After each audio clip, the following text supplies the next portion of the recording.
This is an executive order. Discharges your Secretary of the Treasury, Scott Bessent, and your Secretary of Commerce, Howard Lutnick, to begin a process that will hopefully result in the creation of an American sovereign wealth fund. It's a very exciting event. We're going to have a sovereign wealth fund, which we've never had. We have a lot of things that create wealth, and you're seeing that over the last 2 weeks. I think we've created more wealth. I would say I have hundreds of millions of dollars. Okay. Hundreds and hundreds of millions of dollars exposure to Bitcoin.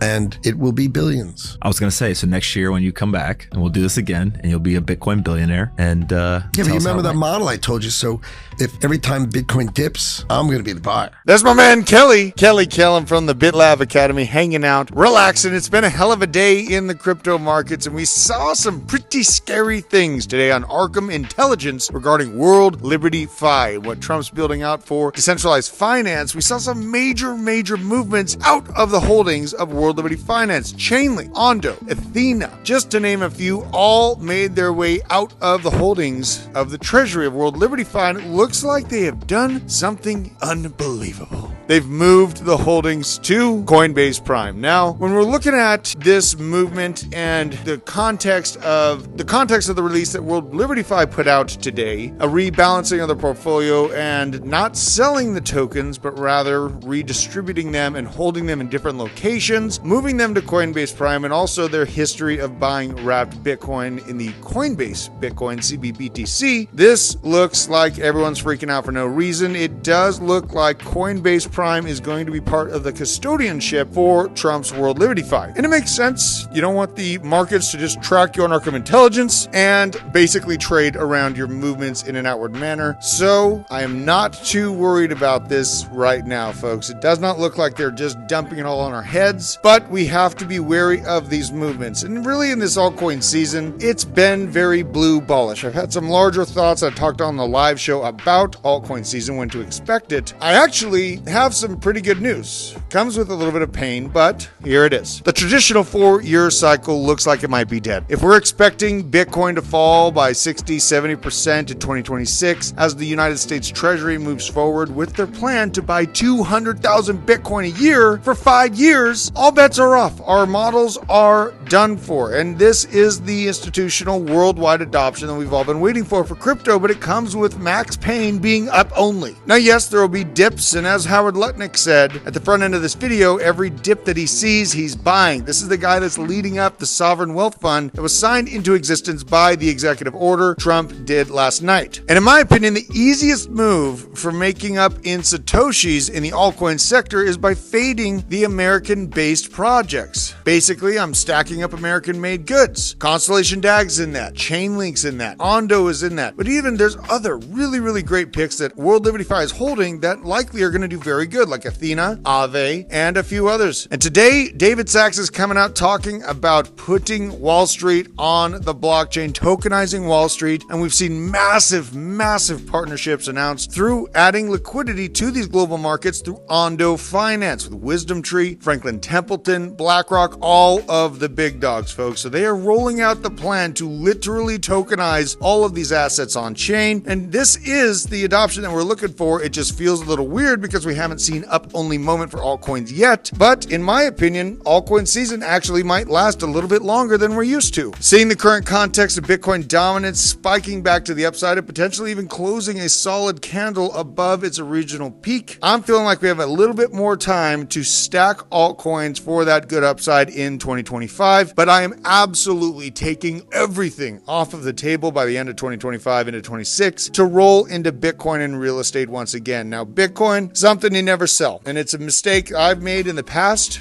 early days in crypto, and just learning along the process to never sell Bitcoin. The nation state FOMO is here. They're stacking Bitcoin in a race to the top to build strategic reserves. We're the plebes on the ground seeing this all happen in real time, and it's up to us to move with aggression and violence to front run the biggest asset managers on the planet, and this is no easy game to do. In order to win in this process, we have to stay based, focused, and don't listen to the noise. There's going to be extreme extreme volatility this year, so we have to remain base through this. It's going to be swings on Bitcoin price of $10,000, $20,000, and it's going to be gut-wrenching at times, but you have to hold the line and know where things are going in general. As far as today's portfolio, I was happy to add Plume to my portfolio. I'm very excited about having Plume as part of the crew, and I hope you all are paying attention to the RWA sector. I've been making many nightly videos just pounding this conversation point into the ground. I really think that this is going to be a big deal for our alt season, and I love and appreciate every single one of you out there. Make sure you're keeping your crypto safe on a cold storage device. Use code BASE10, click the link in our description, and I'll see you at the top.